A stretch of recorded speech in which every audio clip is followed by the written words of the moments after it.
Today I am covering the recent history of Atropa belladonna as well as some of the infamous incidences of poisoning using Atropa belladonna. This continues our class where we discuss the ancient history of Atropa belladonna. However, I anticipate that this one will be much shorter than that one. I think it was about 42 minutes long. This is part of our ongoing series, which is Poisons in Depth. You can find year one of it on Patreon, which goes into more detail than I go into on YouTube.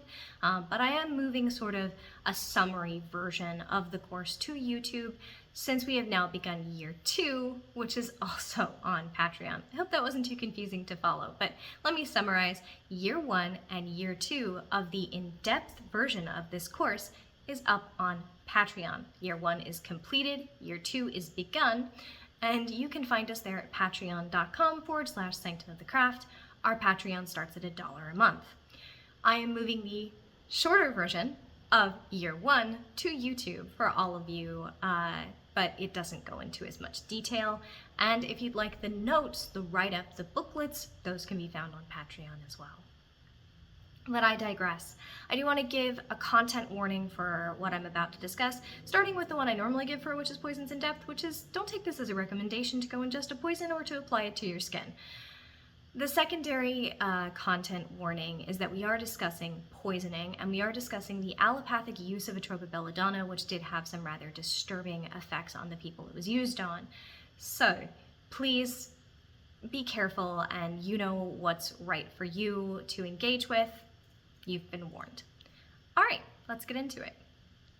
In the early 1900s, Atropa belladonna and Papaver somniferum, the opium poppy, alkaloids, scopolamine, and morphine were made use of in the so-called twilight sleep that was provided for people during childbirth in certain clinics.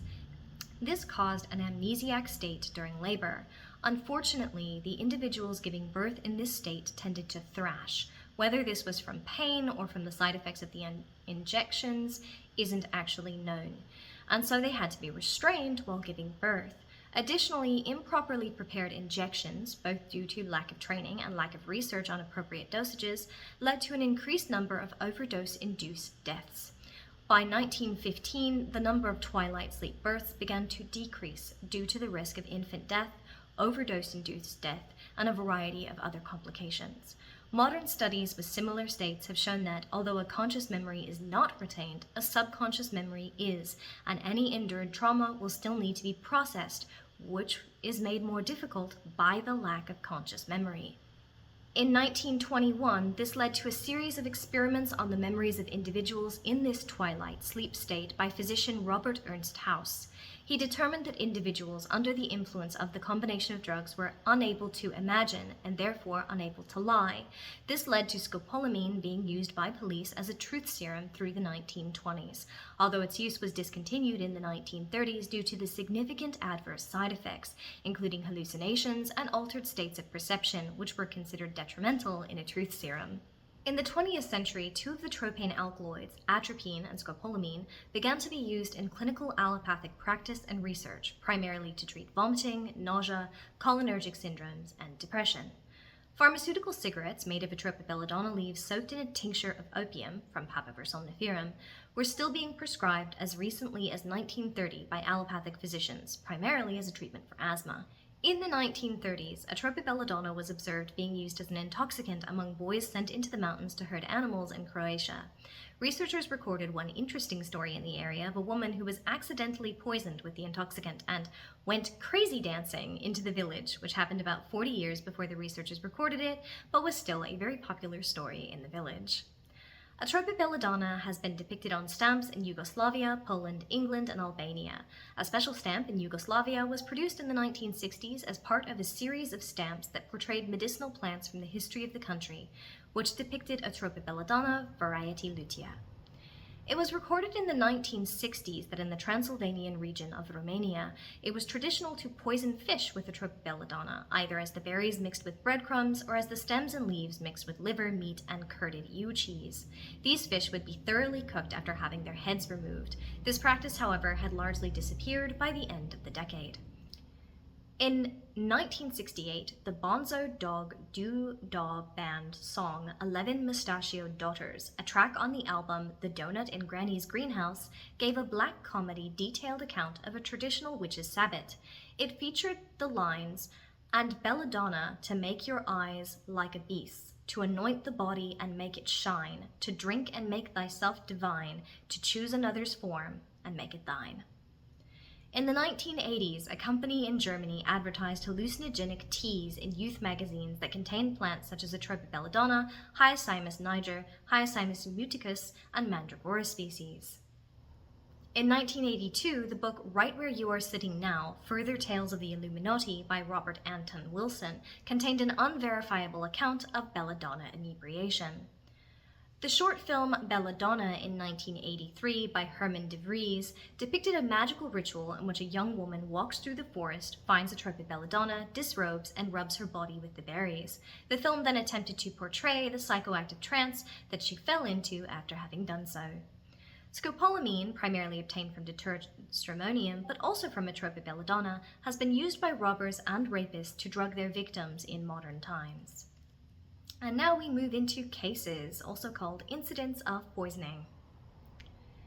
It is possible to be poisoned by eating an animal that has ingested Atropa belladonna. Rabbits in particular eat Atropa belladonna without displaying any signs of having been poisoned, and in one 18th century case, a family experienced hallucinations after eating a rabbit that had recently consumed it.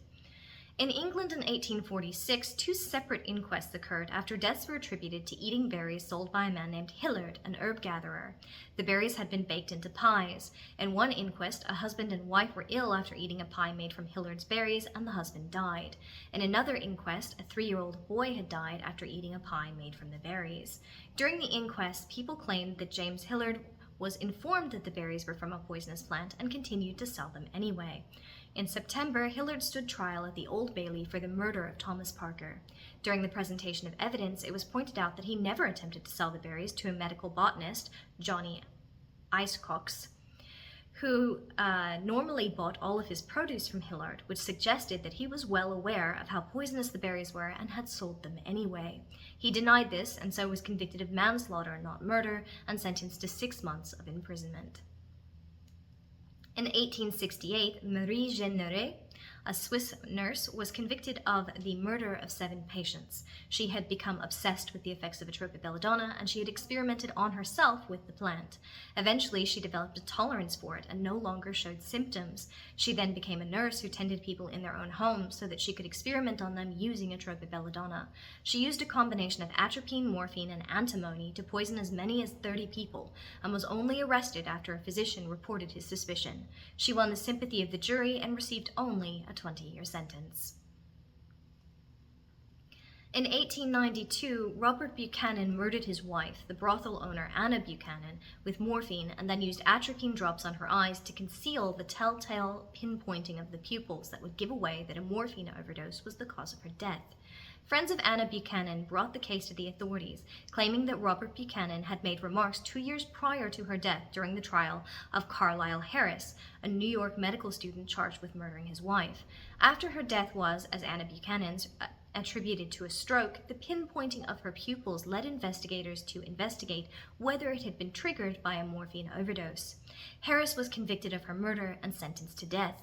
Apparently, Buchanan had followed the case with interest and referred to the accused as a bungling fool and a stupid amateur, while regularly boasting that he knew how to avoid the telltale pinpoint pupils if he poisoned someone with morphine.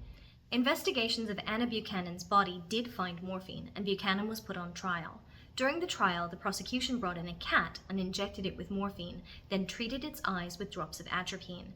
The cat died, but with dilated eyes. Anna Buchanan's nurse then reported that she'd seen Robert Buchanan bending over her as she was suffering, dropping something into her eyes. Despite a rather brilliant defense involving a theatrical display of bad science to try and invalidate the finding of morphine in the corpse, Robert Buchanan was found guilty of his wife's murder and was executed for it on July 2, 1895. Jane Topin, nicknamed Jolly Jane, was an American serial killer who is known to have committed 12 murders in Massachusetts between 1895 and 1901. She confessed to a total of 31 murders, which she carried out as a nurse. She claimed to have committed the murders to satisfy a sexual compulsion, and that it was her ambition to have killed more people, helpless people, than any other man or woman who ever lived. Before she was caught, but towards the end of her serial killing period, she began to use atropine along with morphine, possibly to conceal the telltale poisoning signs, but also to experiment with how close to death she could get someone and then restore them over and over using atropine as an antidote to morphine. According to her, and according to various other studies into this doesn't work. In 1911, Whithouse conducted a study of a collection of clinical cases of atropine poisoning. He described a series of 682 individual patients. 379 were caused by preparations of atropa belladonna, eye drops, plasters, and liniments, and 303 by pure alkaloid atropine poisoning. Of these, more than 500 of the poisonings were deemed to be accidental, 37 were suicides, and there were 14 murders. Of all the cases, there were actually only 60 deaths, which is approximately 12%. In 1948, 5 children picked and ate many berries, mostly blackberries, but the berries of atropa belladonna as well, as the plants were entwined with the brambles. They all became very thirsty before serious symptoms appeared. For 2 of the children, admission to the hospital was delayed until the following day. The children were treated with emetics and enemas.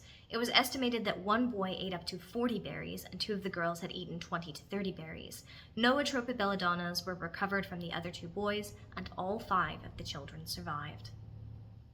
Robert Cochrane, the English occultist who founded the tradition of witchcraft known as the Clan of Tubal-Cain, committed ritual suicide via a combination of atropa belladonna and limbrium, a sedative and hypnotic in the benzodiazepine class, on Midsummer's Eve in 1966. He died 9 days later in the hospital without recovering consciousness. He wrote a suicide note that expressed his intent to kill himself while being of sound mind.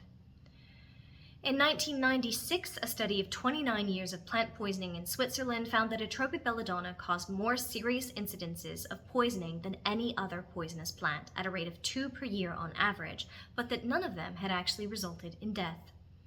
A research scientist and biology lecturer, Dr. Paul Agutter, poisoned his wife with atropine in 1994.